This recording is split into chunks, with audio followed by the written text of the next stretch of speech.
Hello, and welcome back to the Everyday English Podcast. I am so happy you are here with us today for another deep dive into real, natural English conversation. This is the place where we slow things down, explain the difficult words, and help you live your daily life in English. I am your host, Sarah. And I am Mark. Hello, everyone. It is great to be back in the studio. Today, we have a topic that I think is going to change the way you speak at work. It might even change the way you feel about yourself when you are speaking English. That is a big promise, Mark, but I think you are right. Today, we are talking about one specific word. It is a word that English learners use all the time. In fact, many native speakers use it too much as well. That word is sorry. Sorry. It's such a small word, isn't it? S-O-R-R-Y.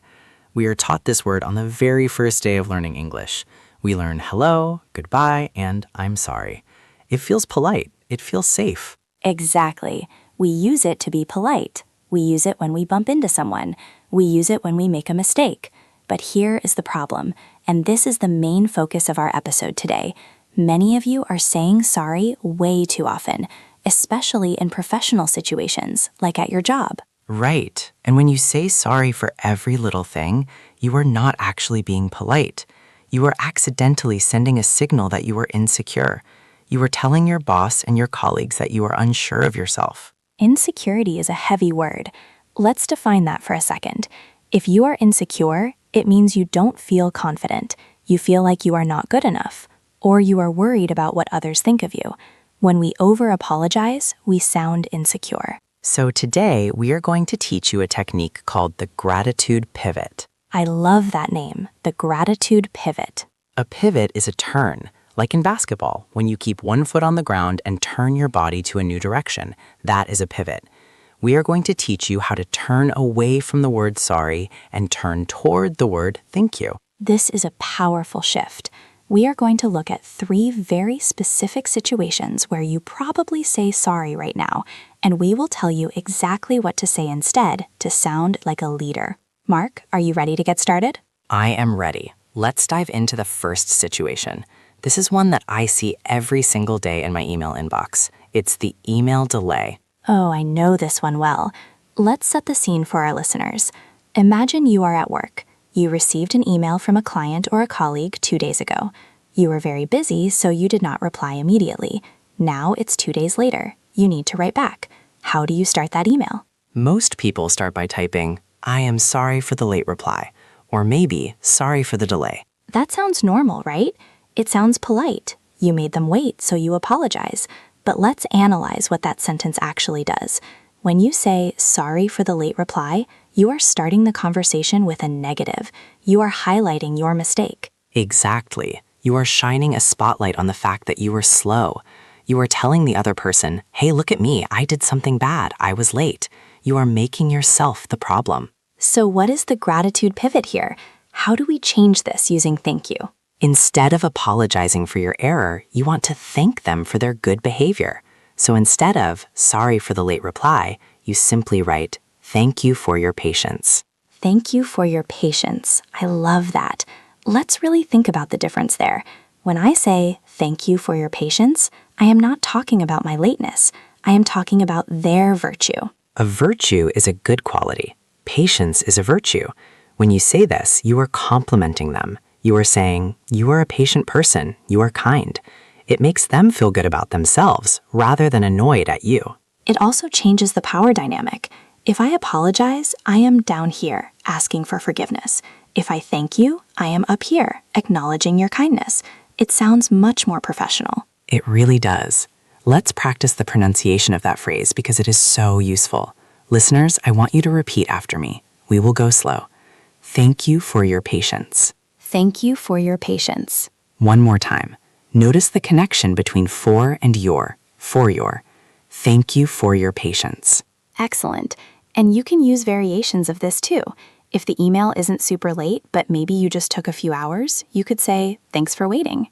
Or if they sent you a long email and you took time to read it, you can say, thank you for giving me time to review this. The key is to find the thank you instead of the sorry. Now, before we move to the next section, I want to remind you that if you are enjoying this deep dive into professional English, make sure you are subscribed to our channel. We create these episodes to help you build real fluency, not just memorize textbook rules. When you subscribe, you get these lessons right in your feed every day. Okay, Sarah, let's move to situation number 2. This is perhaps the most stressful one, the meeting lateness. This connects perfectly to a video we watched recently about excuses. We know that being late is stressful. Imagine this. You have a meeting at 9 a.m.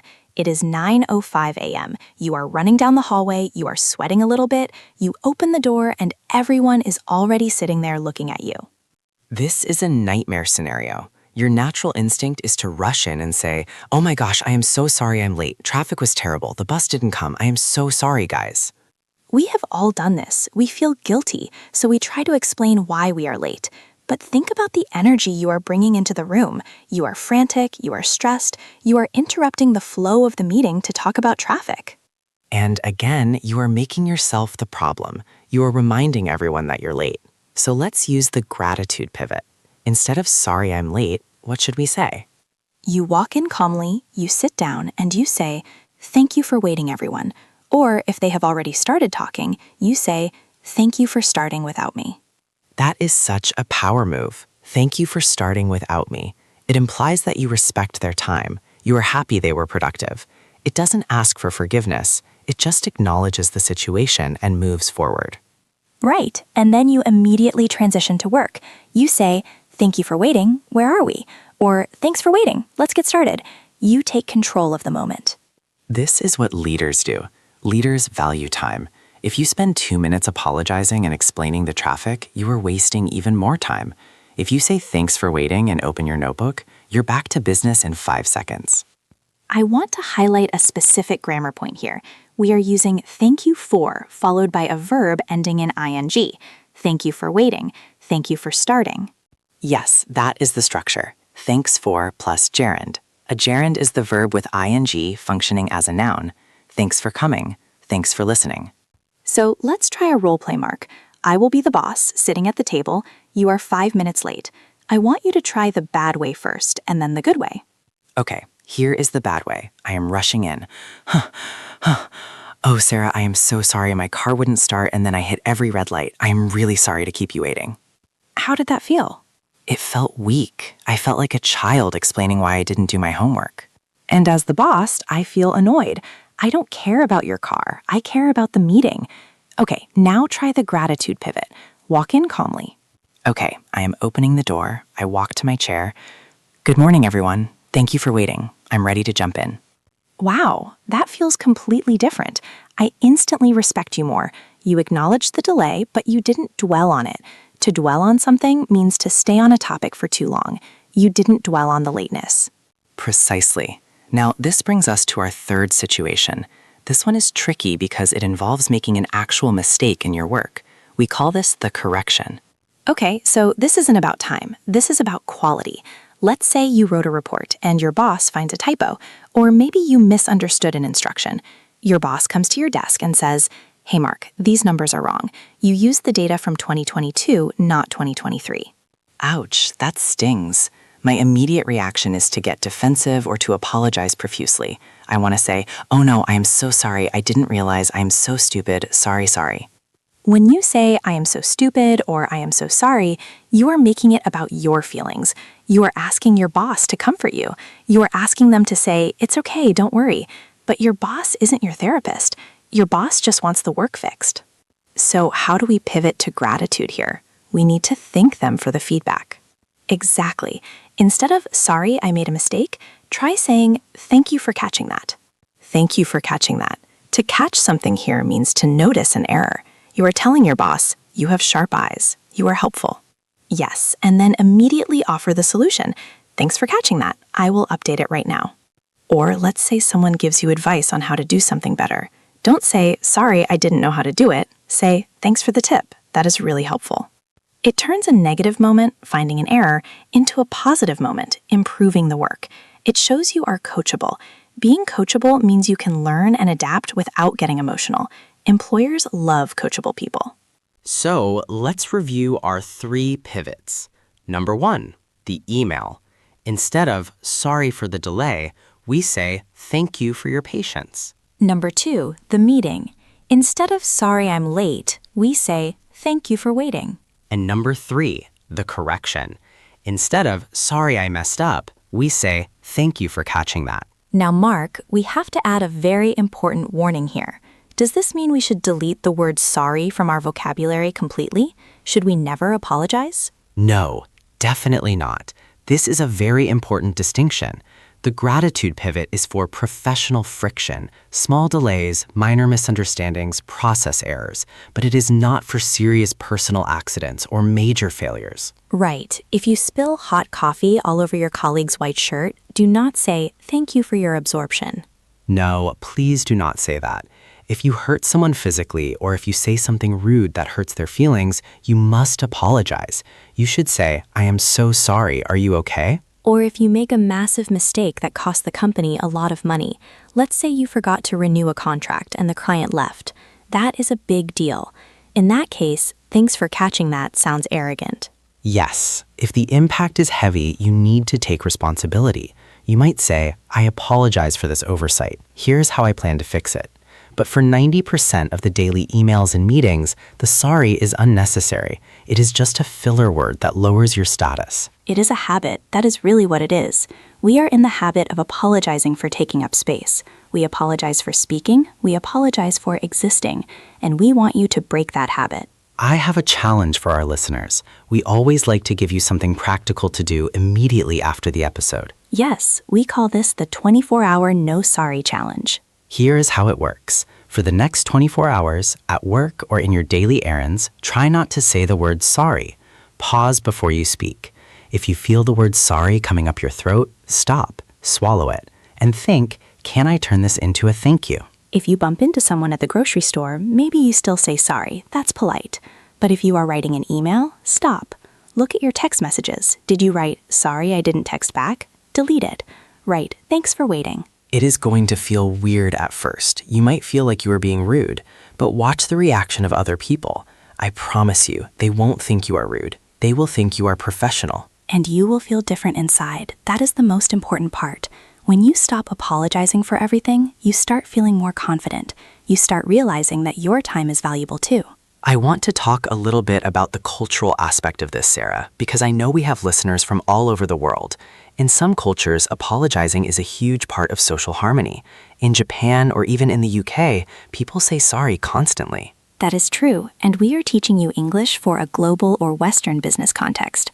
In the US, Canada, or international business environments, directness and confidence are valued. If you are working in a very traditional local company in your home country, maybe the rules are different.